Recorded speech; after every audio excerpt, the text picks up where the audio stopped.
गरीब की उड़ान। रामपुर नगर के एक गांव में सुरेश नाम का लड़का रहता था।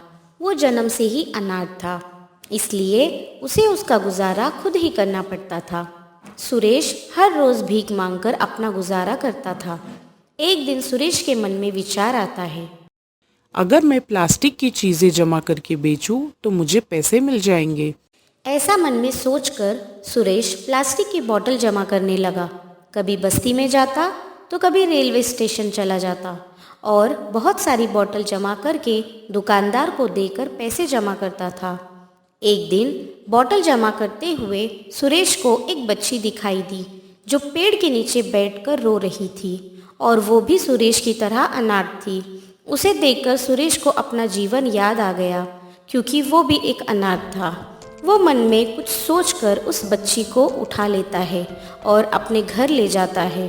घर जाकर सुरेश उसे चुप कराता है और उसे कुछ खाने के लिए देता है। तभी सुरेश उससे पूछता है, तुम्हारा नाम क्या है? मेरा नाम पूजा है। भूख लगने की वजह से पूजा जल्दी जल्दी खाना खा रही थी। तभी उसने सुरेश को आवाज़ लगाई, भैया मेरा हो गया। ये शब्द सुनकर सुरेश का दिल भर आया। आज उसकी ज़िंदगी में कोई था जिसने उसे भाई कहा था। तभी से सुरेश ने मन में ठान लिया था कि अब से इस लड़की की जिम्मेदारी मेरी है। मैं मेरी बहन को अच्छा पढ़ाऊंगा और उसे अपने पैरों पर खड़ा करूंगा। ऐसा मन में सोचकर सुरेश पूजा से कहता है, पूजा, तुम्हारे घर में कौन कौन है? मेरा कोई नहीं है भैया। पूजा, आज से तुम मेरे साथ रहोगी। हाँ भैया, मैं तुम्हारे साथ ही रहूँगी। ये बातें पूजा के मुंह से सुनकर सुरेश बहुत खुश हो गया था।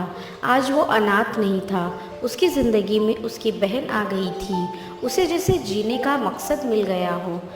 अब सुरेश रोज़ बाहर प्लास्टिक जमा करने जाता था और पूजा घर में रहा करती थी। अब सुरेश भी छोटे मोटे काम कर लेता था। ऐसे ही दोनों के दिन गुजर जाया करते थे। अब एक दिन सुरेश खाने का सामान लाने दुकान पर गया। तभी दुकानदार से, चाचा, मुझे 1 किलो चावल और 1 किलो दाल और एक दूध का पैकेट दे दीजिए। दुकानदार सुरेश को सारी चीज़ें दे देता है और सुरेश उसे पैसे देकर घर जाने के लिए निकलता है। तभी पूजा एक जगह गौर से देखते हुए दिखाई दी। वो स्कूल के बच्चों को देख रही थी। उसे ऐसे देख सुरेश उससे कहता है कि, पूजा, क्या तुम स्कूल जाना चाहती हो? हाँ भैया, मैं पढ़ना चाहती हूँ। ठीक है पूजा, मेरे पास थोड़ा पैसे जमा हो जाने दो तो मैं तुम्हारा दाखिला स्कूल में करवा दूंगा। सच में भैया, मैं भी स्कूल जाऊँगी। अब दोनों घर चले जाते हैं। सुरेश जल्दी जल्दी चूल्हे पर खाना बनाता है और दोनों खाना खाकर सो जाते हैं। अब सुरेश जब सोकर उठता है तो उसे पैसे कहाँ से लाऊं, ये ख्याल आता है। सुरेश घर से बाहर निकलता है और चलते चलते एक दुकान के सामने आता है। वहाँ बोर्ड पर लिखा था, काम के लिए लड़का चाहिए। ये देखकर सुरेश दुकान में चला जाता है। सुरेश दुकानदार से, साहब, यहाँ काम करने के लिए कोई लड़का चाहिए था। हाँ हाँ, मुझे एक लड़का दुकान में काम करने के लिए चाहिए था जो कि मेरी मदद कर सके। साहब, अगर आपको कोई एतराज ना हो तो मैं ये काम करना चाहता हूँ। बेटे, अभी तुम बहुत छोटे हो। नहीं, मैं तुम्हें काम पर नहीं रख सकता। बच्चों को काम पर रखना कानूनी जुर्म है। मैं तुम्हें काम पर नहीं रख सकता।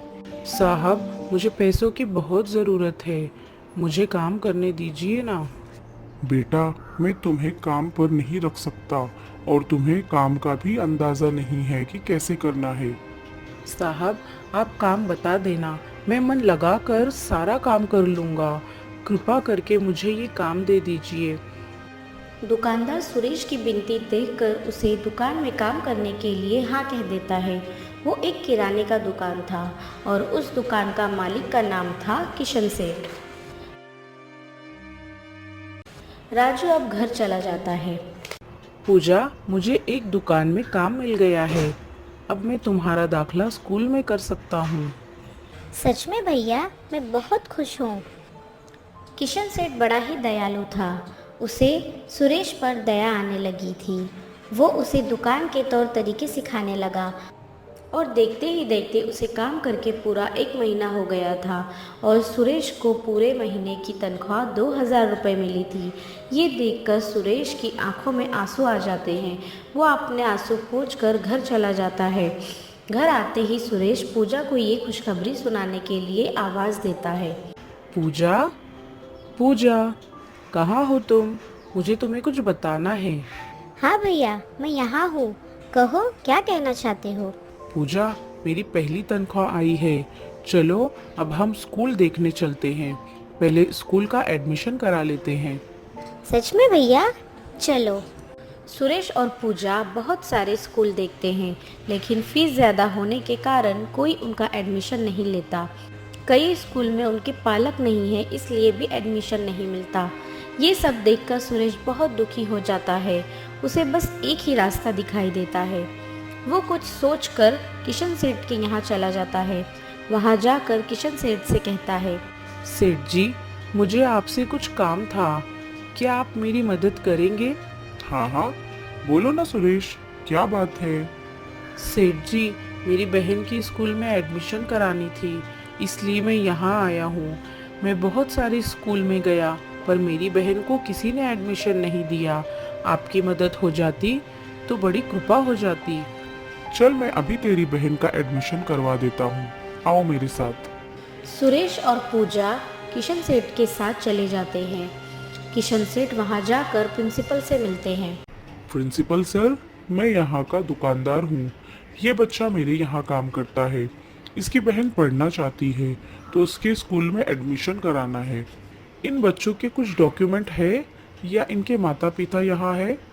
अरे सर, मैं इनकी जिम्मेदारी लेता हूँ। इनके पास कोई डॉक्यूमेंट नहीं है।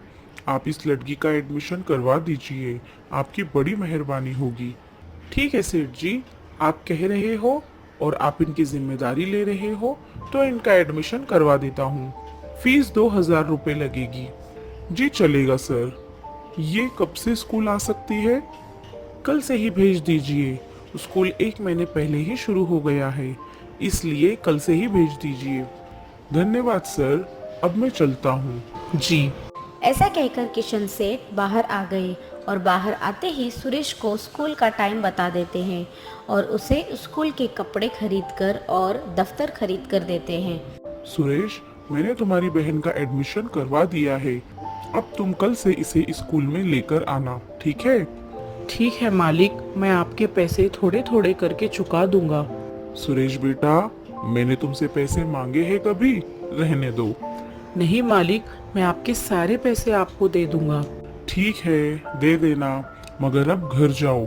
कल से इसे स्कूल भी भेजना है और दुकान पर भी तो आना है तुम्हें। हाँ सेठ जी, मैं चलता हूँ। ऐसा कहकर सुरेश और पूजा वहाँ से चले जाते हैं। घर जाकर सुरेश पूजा से कहता है, देखा पूजा, मालिक कितने अच्छे हैं। हाँ भैया, मुझे भी यकीन नहीं हो रहा है कि मैं कल से स्कूल पढ़ने जाऊंगी। चलो पूजा, आज हमें सब काम जल्दी जल्दी निपटाने पड़ेंगे और कल सुबह उठकर मुझे काम पर भी तो जाना है और तुम्हें स्कूल भी तो जाना है। हाँ भैया, चलो।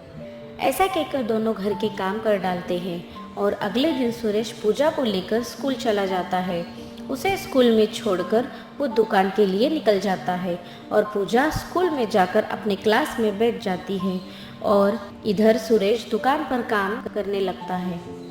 तभी किशन सेठ दुकान पर आकर सुरेश से कहते हैं, राजू, छोड़ा है तुम्हारी बहन को स्कूल में? हाँ मालिक, मैं अभी उसे छोड़कर आया हूँ। सुरेश, क्या तुम पढ़ाई नहीं करना चाहते हो? मैं भी पढ़ना चाहता हूँ मालिक, लेकिन पहले मेरी बहन पढ़ेगी। कितने अच्छे विचार है तुम्हारे। अगर तुम चाहो तो तुम भी पढ़ाई कर सकते हो। मैं अगर स्कूल जाऊंगा तो दुकान में काम कौन करेगा मालिक? तुम ही काम करना। तुम स्कूल से जाकर आके भी काम कर सकते हो। सच में मालिक, ऐसा हो सकता है क्या? हाँ सुरेश, मैं तुम्हारा एडमिशन स्कूल में कर दूंगा। मालिक, मैं आपका शुक्रिया अदा कैसे करूं? मुझे ये समझ में ही नहीं आ रहा। मगर मालिक, मैं इतने पैसे कहाँ से लाऊंगा? तेरे पास जब पैसे आए तब दे देना, ठीक है? ये सब बातें सुनकर सुरेश की आंखों से आंसू निकल आते हैं। वो किशन सेठ के पाँव छूता है और आशीर्वाद लेता है और कहता है, मालिक, इस दुनिया में हमारे बारे में किसी ने नहीं सोचा, पर आपने हमारे बारे में इतना सोचा, यही बहुत है मेरे लिए। अरे बस बस, अब बातें ही करेगा या काम भी करेगा? काम करके जाना है ना स्कूल में। मालिक, आप देखिए, मैं यूं काम करता हूँ अब। ऐसा कहकर सुरेश काम करने लगता है और काम खत्म करके वो स्कूल छूटने के समय पूजा को लेने चला जाता है और उसे घर छोड़कर दुकान पर चला जाता है और दुकान का काम खत्म करके वो घर चला जाता है और पूजा को ये खुशखबरी सुनाता है। पूजा, पूजा। हाँ भैया, मैं यहाँ हूँ, पढ़ाई कर रही हूँ। देखो, मुझे बुक्स भी मिली है। हाँ, बहुत अच्छे है बुक्स। और मुझे तुम्हें एक और खुशखबरी सुनानी है पूजा। क्या भैया? अब मैं भी स्कूल जाऊंगा, मैं काम करके स्कूल जाऊंगा। सच में भैया, तुम भी स्कूल जाओगे? मैं बड़ी होने के बाद तुम्हें काम नहीं करने दूंगी भैया। हाँ पूजा, तू बड़ी होने के बाद क्या बनेगी? भैया, मैं बड़ी बन के डॉक्टर बनूंगी। बहुत अच्छे बहना, तू खूब पढ़ाई कर, बाकी का सब मैं देख लूंगा। अब राजू भी स्कूल जाने लगता है और खूब मन लगा के पढ़ता है। ऐसे ही कुछ साल बीत जाते हैं। सुरेश 12वीं की कक्षा पास कर लेता है और पूजा 10वीं कक्षा की पढ़ाई पूरी कर लेती है। राजू अब पढ़ाई के साथ साथ दुकान भी संभालने लगता है। ये देखकर किशन सेठ बहुत खुश हो जाते हैं और अब किशन सेठ को सुरेश पर पूरा भरोसा हो गया था। सुरेश पूजा को डॉक्टर बनाना चाहता था, इसलिए वो थोड़े थोड़े पैसे जमा करने लगा था। अब सुरेश डिग्री पूरी करके जॉब करने लगा था। पूजा 12वीं कक्षा पास हो जाती है और उसका ज़िले में पहला नंबर आता है। स्कूल में उसका सत्कार किया जाता है। पूजा अब घर चली जाती है। सुरेश मिठाई लेकर घर आता है। वो पूजा को देखकर बहुत खुश होता है।